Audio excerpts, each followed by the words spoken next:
In my continuing efforts to share enthusiasm and knowledge about other brands of calculators, and if you've been coming for several years or watching the videos remotely, you know I've been doing that stuff. I wanted to talk about Rockwell. Rockwell. This is North American Rockwell, right? Helped us get to the moon and all that kind of stuff. I'm going to do an overview of some of their machines, primarily focusing on the scientifics, which I define as having trig. I don't care about the other stuff. And as I always try to do, if you're going to buy one of these on eBay tonight, which one should you look for? In addition, in the folder for Rockwell that's there under my name, there are two PDF documents. One is an internal memo from one of the companies that was working with Rockwell. Actual internal memos worth looking at. And there's a Harvard Business School case that I had when I was in graduate school some time ago. And it's set with industry information. Some of the names have slightly been changed. In early 1975, as Rockwell was trying to decide whether to stay in the calculator market or exit. It's perfect for this group. I think it was really interesting. I've incorporated some of the information from that in this PowerPoint, so let's get going. But please take a look at that. I think you'll find it very interesting. Have you ever run across more or less real sales data from 1974, 75, even showing Hewlett-Packard units sold and stuff like that? No, I haven't until I run across this. So here we go. In 1974, Rockwell Complete Corporate had sales of $4.4 billion with rather paltry after-tax profits of $130 million. That's not a lot of money after $4 billion of revenue. Operations were divided into several different groups: automotive, aerospace, that's the the moonshot kind of stuff and all that, electronics, utility and industrial, and consumer. They'd gotten out of the government work. 74% of its business in '67 had been in government, dropped down to 36. You do that by bailing on the government, the moonshots wound down, right, and increasing everything else. Sales in its microelectronics division, part of electronics, had been $900 million in 1974. What did microelectronics do? They made LSI circuits and consumer electronics. Okay? Before the fall of '74, this is something I don't know that I had really been very consciously aware of, if at all.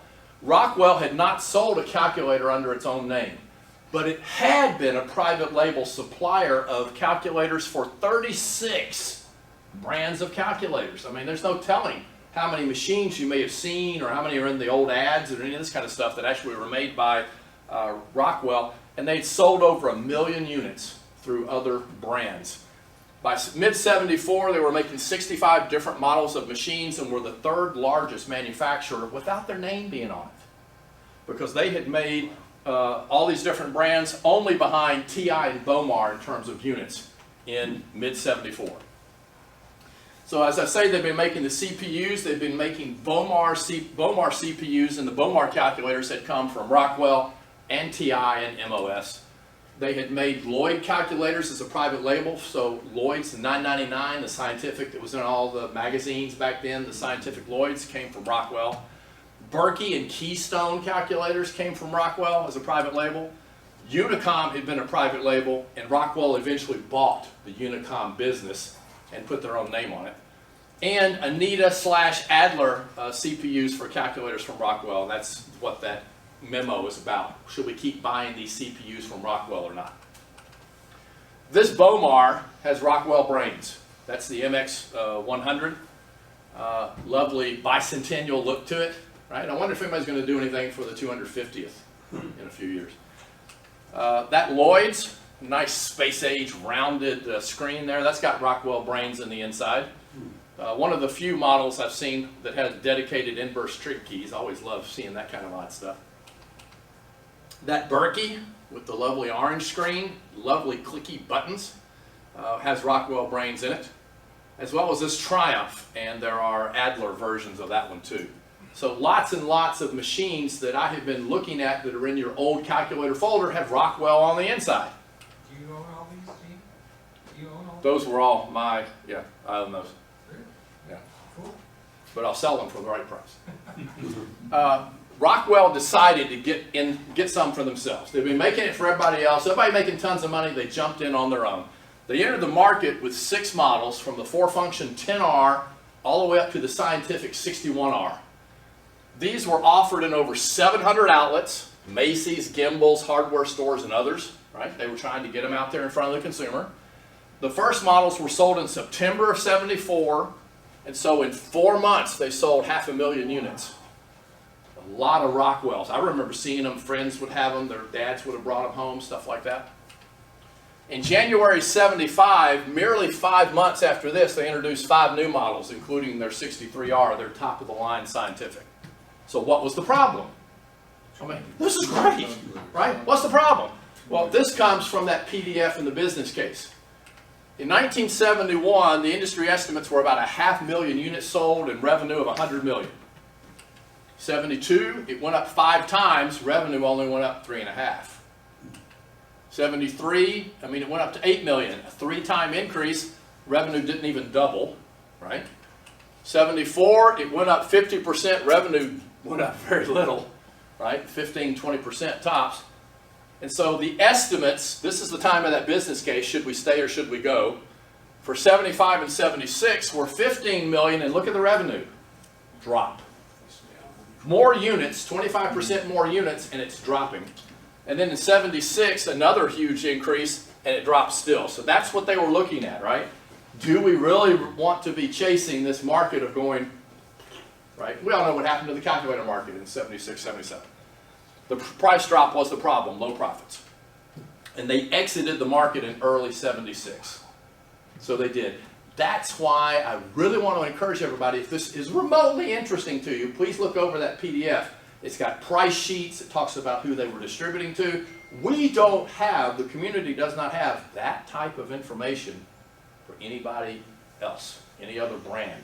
I don't even know what 74, 75, we have fairly real inside kind of stuff like that for HP. All right, so here we go. To the pictures, no more business case. This is their first original low-end machine. It was called the 10R. They started out with some 4-function-oriented machines. All models in this form factor over here, the answer, get the answer from Rockwell. Used a red LED display, and that's what it looked like. These keys, that was pretty funny.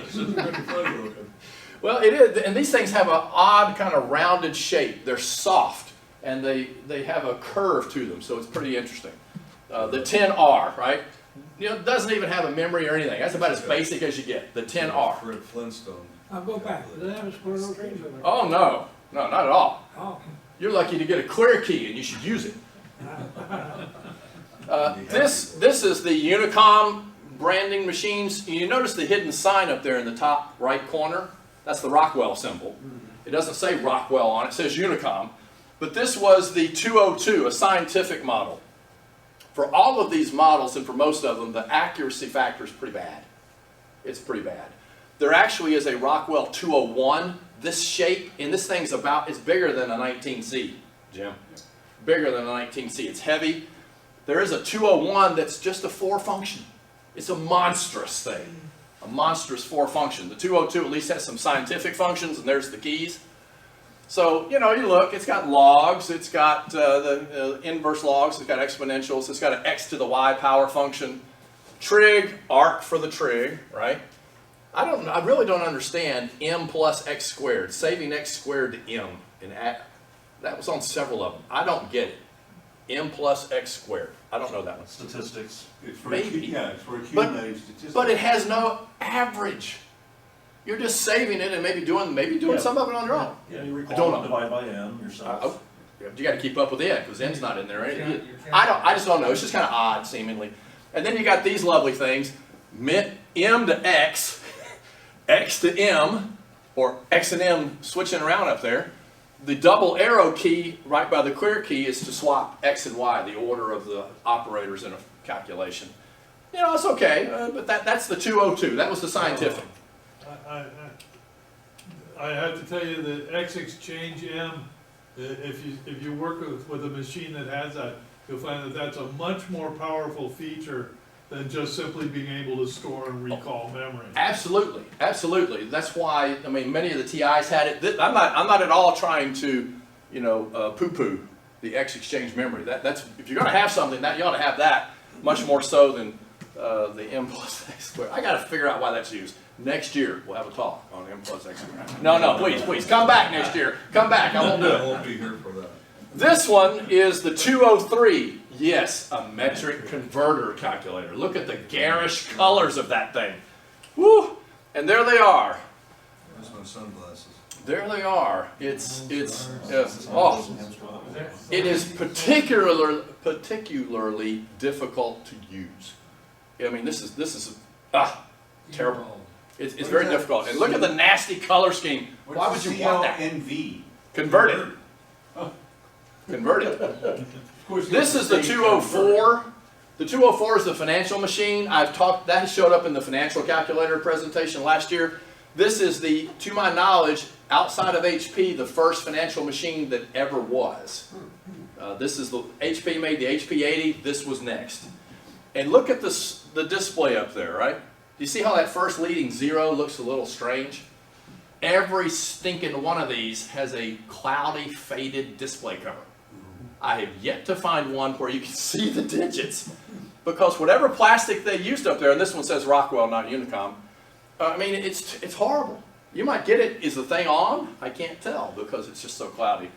But it has all the nice usual functions. The interface for that, by entering the information and then pulling an answer out, is still mimicked by TI today. 40-something years later, when they have a compute key to solve for an answer, that's the same kind of thing. They had a key to enter the numbers, but they had a key to compute the answer. So TI, carrying on the tradition. Thank you, TI. It does have a sum key and a mean key down there in the bottom. So what does that mean, int2? You enter, you key in a number like 360 for n, and you push enter n. It's like a shift key it's a shift key to store it, or a shift key to pull it out and compute it. Go figure. The 30R was the second generation that came out in January of '75. This was a slide rule. Why is this one a slide rule? Because it had reciprocal, square, and square root. And there you go, look at that. It's got a function key with the clear function right above it. And then it's got square root up there. It's got reciprocal, x squared. Woo! We are living high on the hog. Isn't that just like a TI SR10? SR11. Yeah, SR10, SR11, yeah, it's got those. But this was probably cheaper, who knows. But it had the same curvy buttons. But anyway, a slide rule, a 30R. This was Rockwell's USA Bicentennial model. It's essentially the same as all those other ones, the low ends, but you can't quite tell those rounded buttons are not the ugly brown from the 1970s. That's red. And the plastic on the back, you really can't tell at the top, is a deep, deep, deep blue. And the back of the faceplate is white. Red, white, and blue. Salute the flag, that kind of stuff. This is the 51R. In that January time frame when they came out with their final really stretch of machines, they changed the form factor. This is the updated converter of that awful orange and yellow beast. And it is very difficult to use as well. I've tried. I can't get it to work. I mean, I haven't read the manual. Obviously, I'm not investing that much time in it, but it's very, very difficult. Has a nice green, blue-green display, no click to the keys, but a converter. And there they are, right? So you got fluid ounces, liters. There is a switch up here for U.S. and Imperial and land and nautical. So it will compute different types of miles. A mechanical switch for that. And floating point versus 2 decimals, a hard switch for that. There's one of these on the prize table in working condition. In fact, there are 3 Rockwells over here on the prize table. They go as a bunch. Don't take just one of them. If you're taking the Rockwells, you're taking them all. All 3 work. All 3 have new NiCad batteries in them, and they were all donated by Scott Reynolds. He's one of the big eBay sellers. He's helped me out more times than I can count with these kind of off brands. And he took the time to refurbish, clean, and get manuals and cases for the Rockwell. So they're all together. This was one of them that's over there. They're on The prize table, the regular prize table. This is the 61R. This was the first slide rule in September of '74 in that first batch they did. It's got a couple of odd things about it. The clear function key, if you hit the function button down here at the bottom, a shift function, you say, oh, I want to clear that. It's over the clear key. So if you think you've cleared the shift, but you really never pressed the shift in the first place, it didn't register, you clear your calculation and the calculator. What a horrible idea, right? I mean, that's just, that's terrible. It does have, to the point of the switcheroo, it does have this kind of thing. They made it a little clearer, the whoop whoop. But otherwise, it's very similar to the 202 they'd had before. But they cleaned up the design a little bit. There's the keys. I should have come up with those. Look at the central position of the equal key. They were proud of algebraic and wanted everyone to know. I'm surprised they didn't put it on the top row. This is the 63R. This is a good one. I remember this one in 8th grade or something like that. It was the early 75 January model when they came out with it. It added a lot of additional functions. Let's take a look at these. I'll zoom in. It added factorial down here on the bottom, degrees and radians, conversions and back. It added 2 whole levels of parentheses. Has dedicated memory functions over here for multiplying the memory. I noticed the confusion people must have had about the double arrow is solved. They put an X on this side and Y on that side on the faceplate. Here's what this double arrow thing is doing, which says they had made a bad choice. No, that X goes with the equals. You're solving an equation for X. Equals X. The recall is a shift. I think Cyril must have been involved in this one. No, actually, recall is not shift. It was store that was shift, right? But store is shifted too. You know, that was always the argument, right? Why have you made store a shifted function? Well, Rockwell led the way. They put all the kind of the other keys up here at the top. The function key is up there. They put clear function over the clear key. I still think that's a horrible choice. Inverse key, the arc key, but you know that's a passable scientific machine if that's all you're going to do. No click feedback of any kind when you press the buttons. None at all. Couple of other models. I don't really know when this one and its bigger brother were sold, the 44RD. This one is a more slimmer line. It's not quite as big as the other one. Y to the X is down at the bottom. Look at that. All by itself down here by the equals. And they put the equals on the bottom. And the equals now on the bottom instead of over the side. But that one has, I think, a cleaner look than that giant 63R. I think this one is over here too. It's one of the other ones. The converter, the 63R, I think, and the 44RD are over there. Then there is the 64RD, the bigger brother of the 44. It's wider. It's very difficult to hold in the hand because it's too wide. Kind of like holding a 28S in one hand. Can be difficult for some of us. They added a few things up here to make it a little more scientific. They've got polar rectangular in reverse. So, hey, it beats the 35S. Degrees to degrees, minutes, seconds. They've got several other little things on there, but that's a nice, clean industrial design. At least it's got a red dot, too, to tell you it's on. Then the one that I'm more partial to, this one may have been subbed out, but it's the Rockwell 74K. It's very rare, hard to find on eBay. It is kind of the last one in it. Every one I've ever seen has this distorted plastic on the sleeve that it fits in. It's hard to find on eBay because they only made one, which is that particular one, the 74K. That's not a 74K. The 74K. The next one would have been 75K, I guess, maybe, or something like that. It's got a blue-green display. It's rechargeable. It's got click to the keys. I don't know where that came from with the Rockwell design.